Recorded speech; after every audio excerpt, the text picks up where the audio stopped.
2024 लोकसभा इंतखाबात के बाद 5 फेजेस खत्म हो चुके हैं और इन चुनाव में कश्मीर में दिख गया कि कश्मीर तिरंगा थामे लोकतंत्र की राह पर आगे बढ़ने के लिए तैयार है। जम्मू कश्मीर में इस बार रिकॉर्ड मतदान कर लोगों ने साफ कर दिया कि कश्मीर को आने वाला जो कल है वो बुलेट से नहीं बैलेट से तय किया जाएगा। कश्मीर में बम्पर वोटिंग के क्या मायने हैं, इस पर हम मेहमानों से चर्चा करेंगे। हमारे साथ आज माहिर गेस्ट जो शमूलियत करेंगे वो हैं आरएस पठानिया साहब, प्रवक्ता बीजेपी, मुनीब कुरैशी, प्रवक्ता जम्मू कश्मीर पीपल्स कॉन्फ्रेंस, और देवकी नंदन मिश्रा, राजनीतिक विश्लेषक। खैर मकदम है आप सबका मेरे शो पर।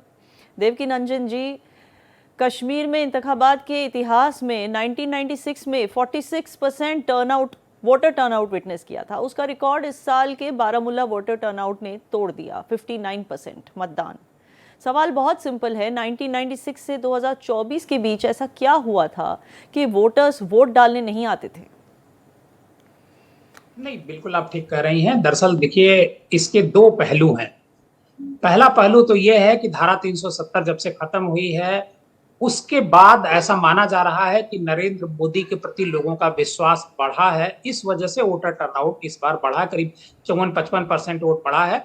और पूरे जम्मू कश्मीर में 2019 में और 2014 में करीब 49-49.5% वोट बढ़ा था जी। तो ये वोट की बढ़त है, इसमें कोई दो राय नहीं है। लेकिन एक जो तबका है वो ये मान करके चल रहा है कि ये लोगों की नाराजगी की वजह से है। जो वहां का पीपुल, जो दो रीजनल पार्टीज हैं, पीपुल डेमोक्रेटिक फ्रंट करके है, वो दोनों पार्टियां, नेशनल कॉन्फ्रेंस और पीपुल डेमोक्रेटिक पार्टी, ये दोनों ये मान करके चल रहे हैं कि जो धारा 370 खत्म हुआ है उससे जो बीजेपी का नेतृत्व है, जो केंद्र सरकार है, उसके खिलाफ लोगों की नाराजगी है और सरकार मतलब उसको हटाने के लिए ये वोटिंग बड़ी संख्या में की गई है। क्योंकि भारतीय जनता पार्टी के पास पहले से ही पूरे जम्मू कश्मीर में 2-3 सीटें हैं और 3 सीटें जो दूसरे ये फारूक अब्दुल्ला की पार्टी के पास हैं।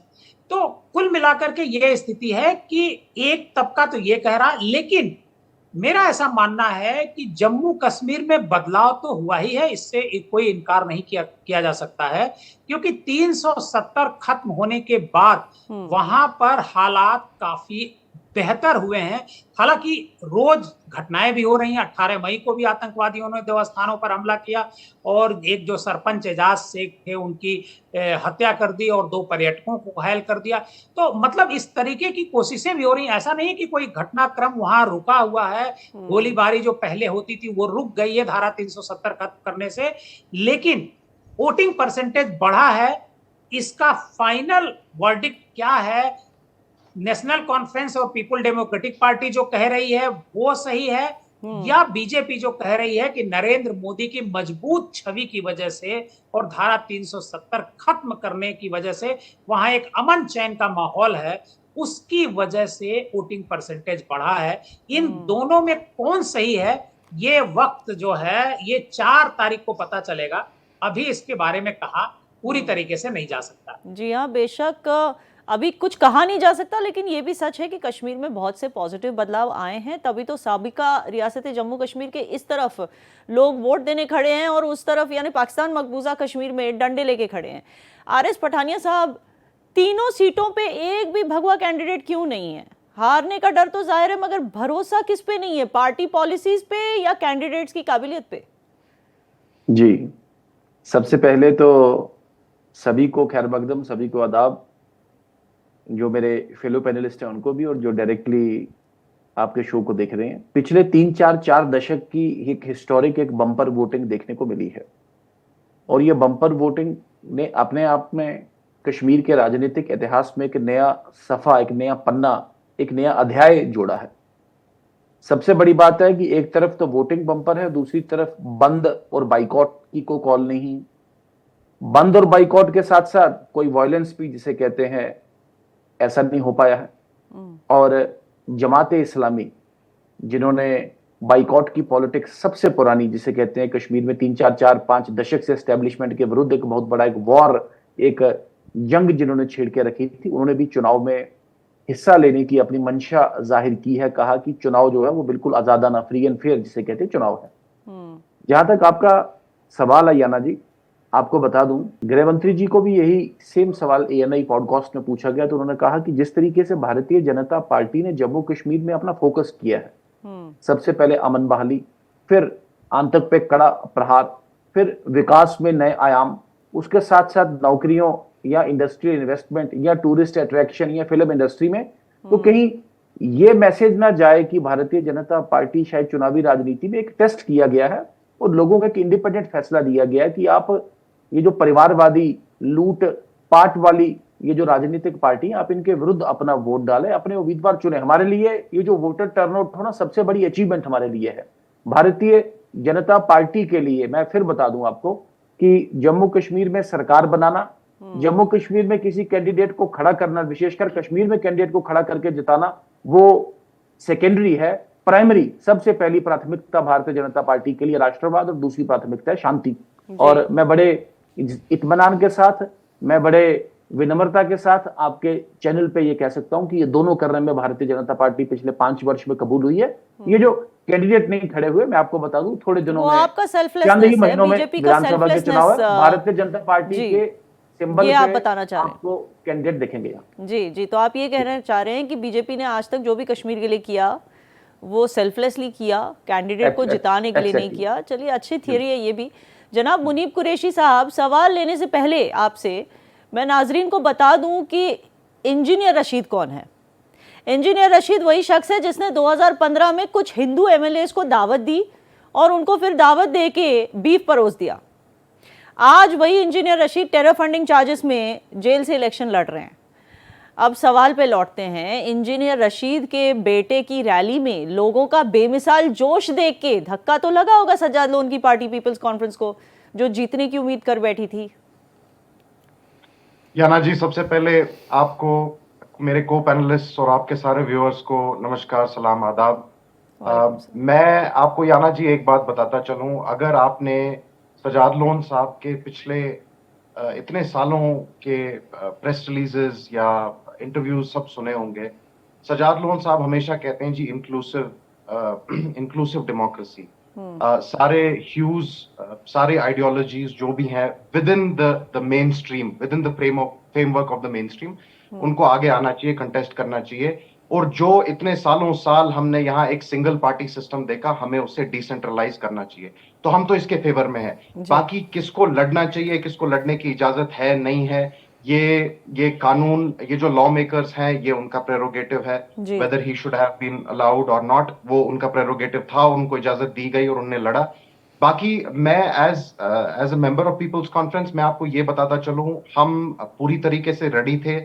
हमारा एक अपना वोट बेस है, हमारा थॉट, हमारा जो आउटलुक है, हमारी जो डिमांड्स है, जो एजेंडाज है, इनका एक फिक्स्ड ऑडियंस है जो हमारे इस डिग्निटी एंड डेवलपमेंट के नारे पे चले और सज्जाद साहब में ट्रस्ट और फेथ दिखाते हुए और उनको एनविजन करते हुए कि ये पार्लियामेंट में जाके हमारी आवाज आगे बढ़ाएंगे। तो हमारा अपना वोटर जो है फिक्स था, सेट था, सॉलिड था। हम बड़े कॉन्फिडेंट थे, हमारी अपनी एक स्ट्रेटेजी लेके चले। बाकी डेमोक्रेसी में हर किसी को, जिसको कानून इजाजत देता है, अपनी आइडियोलॉजी लेके चल के लड़ने को उनको अपनी आजादी है, तो हम उसको वेलकम करते हैं। हमारे साथ JKNC की नेता नीलूफर मसूद भी जुड़ चुकी हैं और ये बारामुल्ला से हैं जहां पर वोटिंग हो चुकी है।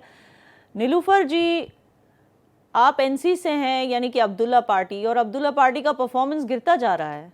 2014 में NC से ज़्यादा वोट्स PDP को मिले थे। 2019 वैसे तो मायने नहीं रखता, मगर वोट शेयर और भी गिर गया था NC का। इस बार क्या पीपल्स कॉन्फ्रेंस से हारने का डर है? डर तो हमें किसी से नहीं हारने का। इंशाल्लाह 4 जून का आप इंतजार कीजिए, जो भी आंकड़े आपके सामने आ जाएंगे और अच्छे मार्जिन से है उमर अब्दुल्ला साहब जीत जाएंगे।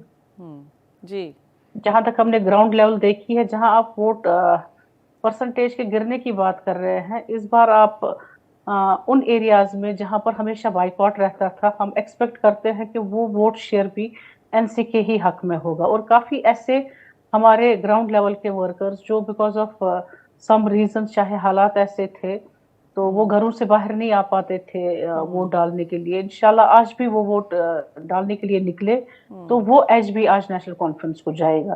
तो मैं याना जी यही आपसे गुजारिश करूंगी, आप 4 जून तक इंतजार कीजिए। और इंशाल्लाह मुझे पूरी उम्मीद है कि हम नंबर 1 पर थे और हैं भी इस वक्त। चले, इंशाल्लाह मुझे भी उम्मीद है कि कश्मीरियों के लिए जो सही लीडर रहेगा वही जीतेगा, वही पार्लियामेंट में कश्मीरियों को रिप्रेजेंट करेगा। लेकिन एक और सवाल है आपसे नीलूफर मसूद जी, गुपकार अलायंस के साथ जीतने का बेहतर मौका था, मगर ये गठबंधन फेल हो गया और महबूबा मुफ्ती का कहना है कि गुपकार अलायंस के टूटने की वजह उमर अब्दुल्ला है। देखिए, पॉलिटिक्स में तो ये ब्लेम गेम हमेशा चलता रहता है। एक इंडियन अलायंस जब बना उसमें हमारा एक मोटिव था कि हम बीजेपी को बाहर रखेंगे। पहले भी पीडीपी ने वोट ले लिए ये कहकर यहाँ के लोगों से कि हम बीजेपी को टनल के उस पार रखेंगे, यहाँ नहीं लाएंगे। लेकिन फिर जब लोगों ने उनको भरोसा दे दिया, एक मैंडेट दे दिया, उस मैंडेट को उन्होंने डिच करके अपना हाथ बीजेपी के साथ मिलाया। इस बार हमने उन्हीं के हिसाब से जो फॉर्मूला हमने 2019 में जब डीडी से इलेक्शंस हुए उसमें हमने जो अडॉप्ट किया था उसी बेसिस पर वही फॉर्मूला इस साल भी अडॉप्ट किया गया। तो इंडियन अलायंस में जो कि नेशनल कॉन्फ्रेंस की ऑलरेडी 3 जो सीटें थी उनके पास थी, उस फॉर्मूला को लेकर नेशनल कॉन्फ्रेंस जो है that was figuring at serial number 1। तो इंडियन ब्लॉक ने ऐलान कर दिया कि ये 3 सीटें जो है नेशनल कॉन्फ्रेंस लड़ेगी। और क्या वजूहत रही है पीडीपी को, फिर उन्होंने इलेक्शन अलग से लड़ा, फिर उसमें हमने कुछ और वही चीजें देखी। अगर आप साउथ में देखेंगे मुर्तजा खान वो बीजेपी के लीडर है, इसी तरह मुश्ताक चौधरी वो भी बीजेपी के लीडर है, उन्होंने अनकंडीशनल सपोर्ट उसको दिया। तो वो फिर उसी लाइन पर चढ़ पड़े हैं कि हमने तो अलायंस नहीं तोड़ी, हम अलायंस के पार्ट हिस्सेदार हम भी हैं, लेकिन डिविएशन उन्होंने की है। तो उस डिविएशन का जवाब अब अगर उन्हीं से आप लेंगे तो वो बेहतर तरीके से उसको एक्सप्लेन करेंगे कि क्या वजूहत थी जो उन्होंने डिविएट किया बेसिक गुपकार अलायंस से। जी जी, Devki Nandan ji, chief election commissioner Rajiv Kumar ने इशारा किया कि इस बम्पर वोटिंग परसेंटेज की वजह से मुमकिन है कि असेंबली इलेक्शंस भी जल्दी हो जाएंगे जम्मू कश्मीर में। क्या जल्द से जल्द स्टेटहुड रिस्टोर होने की गुंजाइश है? नहीं, बिल्कुल आप ठीक कह रही हैं। और मेरा तो ऐसा मत है कि ये जो इलेक्शन हुआ है, जो लोकसभा का इलेक्शन हुआ है जम्मू कश्मीर में, पूरे देश में हो रहा है, इसके साथ ही जो है वो इलेक्शन जो विधानसभा की जो इलेक्शन है वो होने चाहिए थे। क्योंकि जब से 370 लगा है वहां पर जम्मू कश्मीर में, उसके बाद से जम्मू कश्मीर के जो अवाम है, आप मुझसे बेहतर जानती हैं कि वो अपने यहाँ राज्य की बहाली, मतलब जो उनकी सरकार है उसकी बहाली के लिए लगातार डिमांड भी कर रहे हैं। लेकिन पता नहीं क्यों ये समझ में नहीं आ रहा है, इलेक्शन कमीशन क्या ट्रायल एंड एरर पर लोकसभा इलेक्शन को देख रहा था।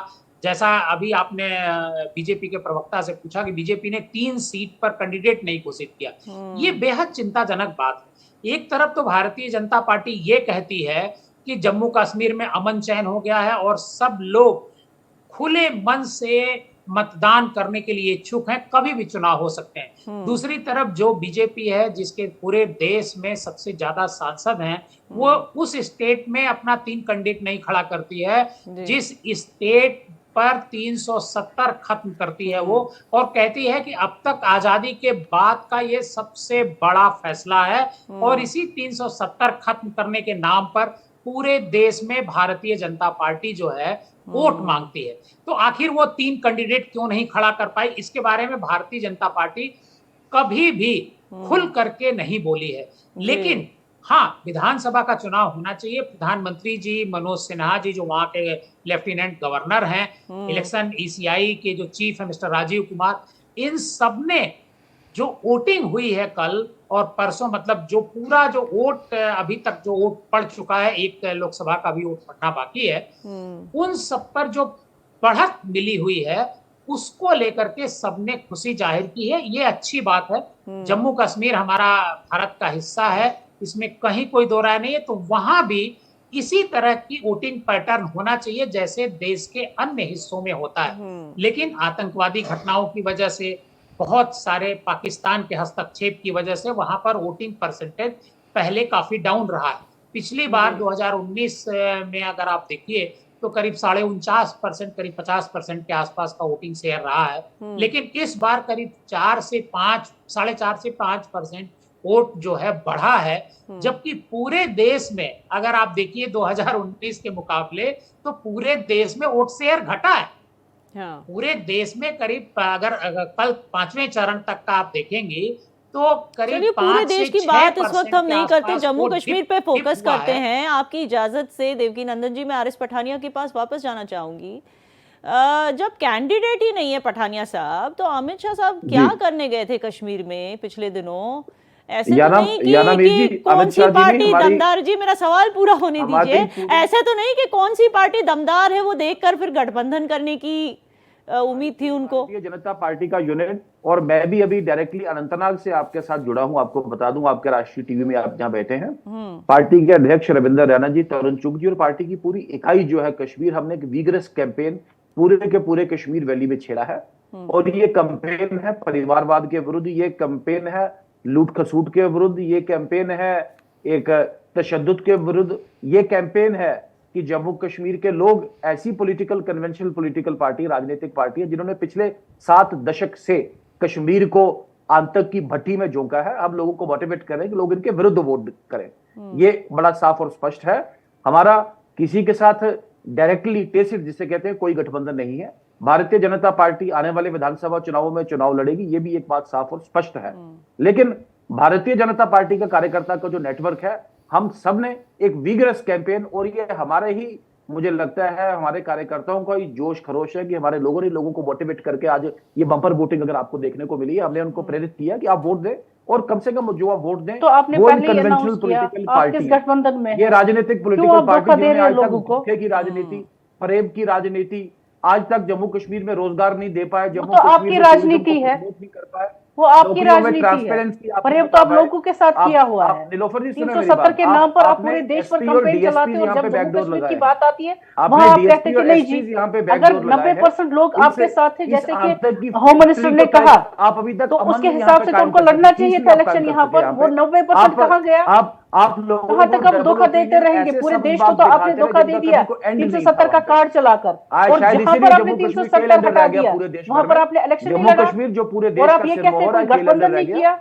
भारतीय जनता आपने पार्टी तो vigorously पीसी को इस परिवारवाद के बाद, अपना बुखारी इस की लूटपाट तंजीम के को बाद, उसको मिला और दिया। मैंने कहा दूसरे कि हर ये जो एक विजनलेस नेशनल कॉन्फ्रेंस एक दिशा वाहिद विहीन, तंजीम है एजेंडा जिसके विहीन, खिलाफ विषय सारी विहीन, तंजीमें ये हैं, सारी कांग्रेस तंजीमें हैं। क्या बोल रहे हैं आप? डेमोक्रेटिक धोखा दे पार्टी रहे हैं पठानिया जी इसको आप। expose कर रही है, पठानिया और लोग साहब, इनके कहीं विरुद्ध ऐसा तो नहीं पूरे कि जोर से 2019 अपना में वोट लिया डालेंगे। हुआ और फैसला ये जो वोट है, एब्रोगेशन का, 5 पठानिया का साहब रहना। सुन लीजिए, एब्रोगेशन का लिया हुआ फैसला, इससे तो नहीं डरी हुई है भाजपा, क्योंकि ये डाइजेस्ट करना थोड़ा मुश्किल है कि आप लोग सेल्फलेस रीजंस की वजह से आप कह रहे हैं कि हमने कैंडिडेट नहीं रखा, आप परिवारवाद के खिलाफ हैं आप कह रहे हैं, लेकिन जब केंद्रीय गृह मंत्री अमित शाह कश्मीर आए तो उन्होंने मुलाकात की पीसी के सज्जाद लोन के साथ, और सज्जाद लोन की पार्टी भी तो परिवारवाद वाली पार्टी है, उनके पिताश्री के बाद फिर वो कैंडिडेट बने हैं। इसके बारे में मुनीब साहब आप क्या कहना चाहेंगे?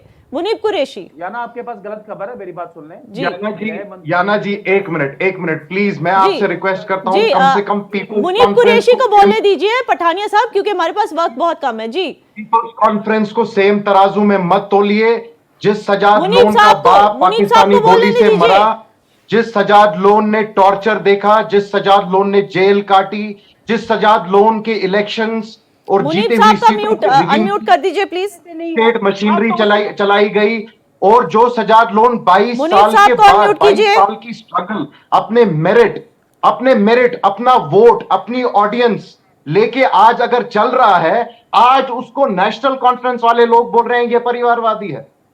ये एक आप कैसे नेशनल कॉन्फ्रेंस के उमर अब्दुल्ला और सजाद लोन को आप एक ही तरह नीलूफर से तोड़ मसूदी रहे को हैं, unmute कीजिए। जिनको अपनी गोद में बिठा के जो खुद 2002 में बीजेपी की सेंटर में बैठ के फॉरेन मिनिस्टर बने, माननीय अमित आज शाह आप जी यहाँ उनको पर और आपके सजाद लिए लोग को आए, एक तराजू में ये तोड़ सबको रहे पता है, हैं, और बाकी रही सबको नेशनल मालूम है। कॉन्फ्रेंस विद आपके ऑल लिए- लेकिन बहुत बहुत शुक्रिया आप सबका हमारे साथ जुड़ने के लिए। कश्मीर को लेकर बहुत सारी बातें हैं जो अभी हम अगले प्रोग्राम में लोगों के सामने लाएंगे, मगर अब के लिए मैं इतना कह दूं कि दहशत की गहरी काली रात के बाद कश्मीर तरक्की और जमहूरियत की ओर चल पड़ा है। नापाक पड़ोसी की तमाम साजिशों के बावजूद कश्मीर ने अपना फैसला सुना दिया है। इसलिए मैं याना मीर डंके की चोट पर कहती हूं कि नया कश्मीर न रुकेगा न झुकेगा। मासूम लोगों को गुमराह कर आतंकी खून खेलना अब ऐसा नहीं चलेगा।